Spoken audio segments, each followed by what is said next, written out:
Hello my dear friends, welcome to my YouTube channel. My self विजय खांडल। देखो दोस्तों, बात करते हैं। अब तुम्हारा एग्ज़ाम आ ही रहा है, 7 मई को तुम्हारा एग्ज़ाम है। तो अब अपने पास समथिंग 34 डेज बचे हैं एग्ज़ाम की तैयारी के लिए। अब अपन बात करते हैं कि अब इन दिनों में, बचे हुए दिनों में, अपन कैसे बायो की तैयारी करें कि बायोलॉजी में आराम से अपने 350 प्लस नंबर आ जाएं। अब देखो, बायो का फिक्स है। बायो में मेनली क्वेश्चंस एनसीईआरटी बेस्ड ही आते हैं। तो अपना पहला काम क्या ही है कि एनसीईआरटी को अपन अच्छे से फोकस करेंगे और उसी पे अपन काम करेंगे। तो अब देखो नाम के आगे अपने को डॉक्टर लगाना है। आने वाले कुछ दिनों के बाद ही, आई मीन 7 मई के बाद में फिक्स हो जाएगा कि डॉक्टर बनोगे कि नहीं बनोगे। तो अपने को डॉक्टर बनना तो है ही, तो नाम के आगे डॉक्टर लगाना है। जैसे मैंने लगा डॉक्टर खांडल, तो आपकी भी लगना ही है कि डॉक्टर कुछ भी, जो भी आपका नाम है वो। मज़ा उसी में आएगा यार। तो अब देखो, इस नाम को पाने के लिए अपने को मेहनत तो करनी पड़ेगी। तो अब अपन देखो कुछ बातें करते हैं कि अपन अब इन दिनों में कैसे तैयारी कर सकते हैं कि अपन बायो में अच्छा स्कोर करेंगे, क्योंकि बायो मेन वेटेज बायो का ही है 50%। तो अपन मेनली काम बायो पे फोकस करेंगे। ठीक है, तो बात करते हैं। अब देखो, अपने को बायो में क्या करना है, तो बायो में मेन काम क्या है अपना कि रीड ओनली एनसीईआरटी। देखो मेन तो अपने को एनसीईआरटी ही पढ़नी है, इसी फोकस करना है, क्योंकि क्वेश्चंस इसी में से आएंगे।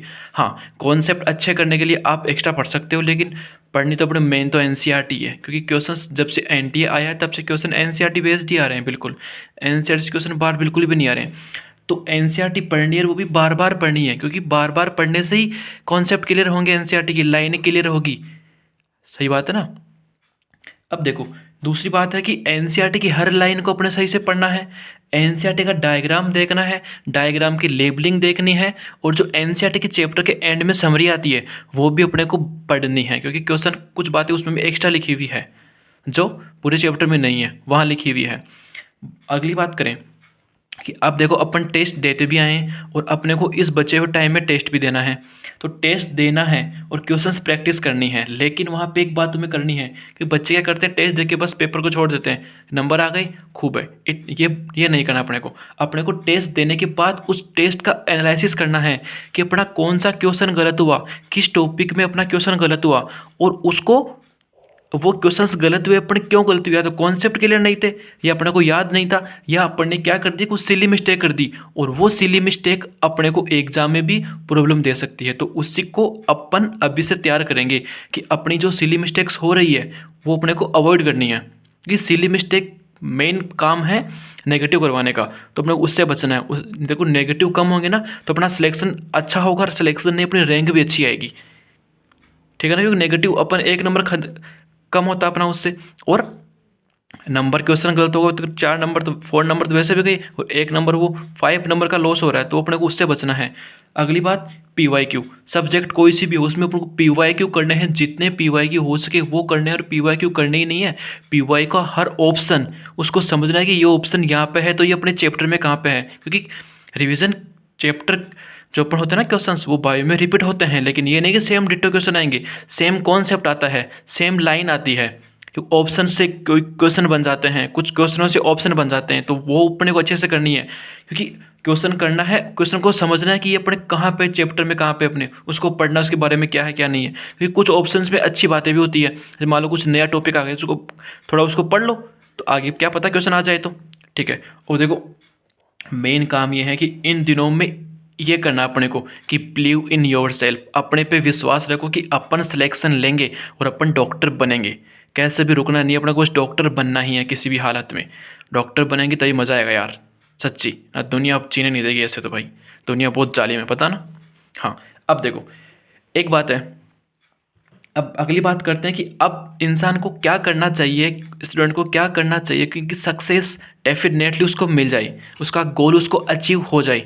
अब देखो, एक कमिटमेंट, कि खुद से कमिटमेंट कर लो कि मुझे सिलेक्शन लेना है नीट 2023 में, नीट 2023 में सिलेक्शन लेना है मुझे किसी भी हालत में। 7 मई को 7 मई को पेपर है, मुझे फोड़ना है पेपर, अच्छे नंबर लाने हैं, सिलेक्शन लेना है, टॉप रैंक लानी है, और अच्छा मेरा मनचाहा कॉलेज मुझे लेना है। वही बात, तो कमिटमेंट कर लो, फिर कंसिस्टेंसी रखो। सही बात है ना, कंसिस्टेंसी रखते हुए उस बात पे कंसंट्रेट करो कि मुझे ये चीज़ पढ़नी है, आज मुझे ये काम करना है, आज मुझे छोटा गोल है उसको अचीव करना है। ऐसे करते करते एग्ज़ाम तक छोटे छोटे गोल अचीव करो और आप मेन गोल अचीव कर लोगे नीट 2023। ये कर लिया। इससे तीनों से क्या होगा, अपने को कॉन्फिडेंस आएगा, और कॉन्फिडेंस आ गए ना, एक बार सच्ची बोल रहा हूँ दोस्त, तो क्लियर आराम से कर लेंगे अपने एग्जाम को, और क्लियर करते ही अपन डॉक्टर साहब बन जाएंगे। बस अपने को इसी पे फोकस करना है। अब मैं बात करता हूँ कि अब अपन किस हिसाब से बायो को पढ़ें। ठीक है, तो मेरे पास 2 मेथड है बायो के पढ़ने के, दोनों बताऊँगा, जो आपको अच्छा लगे वो आप फॉलो ज़रूर करना। ठीक है दोस्त, देखते हैं। अब देखो, मेरा फर्स्ट मेथड ये है कि अपने 11th और 12th बायोलॉजी है। 11th में अपने पास है 5 यूनिट, 12th में है अपने पास 5 यूनिट, दोनों की 5 यूनिट अपने पास है। ठीक है, अब जो 11th की और 12th की फर्स्ट यूनिट है, उसमें दोनों में चैप्टर कितने कितने हैं, 4 चैप्टर है। ठीक है, तो अब देखो, अपने को बायो कम से कम डेली अब पढ़नी पड़ेगी, कम से कम 5 to 6 और पढ़नी है। ठीक है, तो अब देखो, अपने को रिवीजन करना है। अपन पढ़ तो बहुत बार लिए, तो अपने कॉन्सेप्ट तो क्लियर है ही, बस अपने को बार बार रिवीजन करना है। तो एक काम करो, तुम एक तो मॉर्निंग में उठते ही बायोलॉजी पढ़ो, तो फटाफट 2 या 2.5 घंटे में आप आराम से इन 4 चैप्टर का रिवीजन कर सकते हो। रिवीजन कर लिया 4 चैप्टर का, अब फिर दोपहर में तुम फिजिक्स पढ़ लो, केमिस्ट्री पढ़ लो, क्वेश्चन सॉल्व कर लो। ठीक है, फिर रात को तुम्हें क्या पढ़ना है, रात वाले टाइम में बायोगे तुम्हें फिर 12th वाली फर्स्ट यूनिट पढ़नी है, उसमें 4 चैप्टर है, उनको फटाफट रिवीजन कर लो, क्योंकि रिवीजन में टाइम कम लगता है। रिवीजन में अपना पढ़ा बस मेन देखना है। रिवीजन में क्या करना अपने को, फटाफट देखना है बस एक बार चीज़ कि याद रहे। सेकंड ये यूनिट है, इसको सेकंड डे पढ़ लो इधर। अब देखो, जेनेटिक्स बड़ी यूनिट है, तो आप यहाँ 2 दिन ले सकते हो, कोई दिक्कत नहीं है। ठीक है, फिर ऐसा ही 1 यूनिट ये कर लो अगली मॉर्निंग में, फिर शाम को ये यूनिट कर लो। अब देखो, ये थोड़ी वो छोटी यूनिट है, ये थोड़ी बड़ी है, तो आराम से दोनों 2 दिन में हो जाएगी। ठीक है, ऐसी बात कर लो।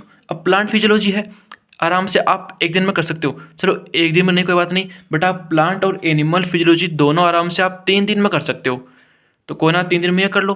और इधर अपने पास बायोटेक्नोलॉजी है और इकोलॉजी है, आप आराम से 2 दिन में कर सकते हो। तो ऐसे कुल मिला के आप 5 दिन या 6 दिन में एक बार सिलेबस रिविजन कर रहे हो।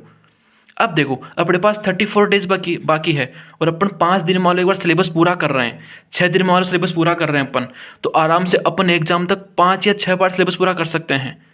ठीक है ना। अब देखो, अपने को सिलेबस पढ़ तो अपन खूब बार लिया यार, अब बस अपने को बार बार रिवीजन ही करना है, तो बस रिवीजन बार बार करते रहो। उससे क्या होगा, अपने कॉन्सेप्ट क्लियर होंगे।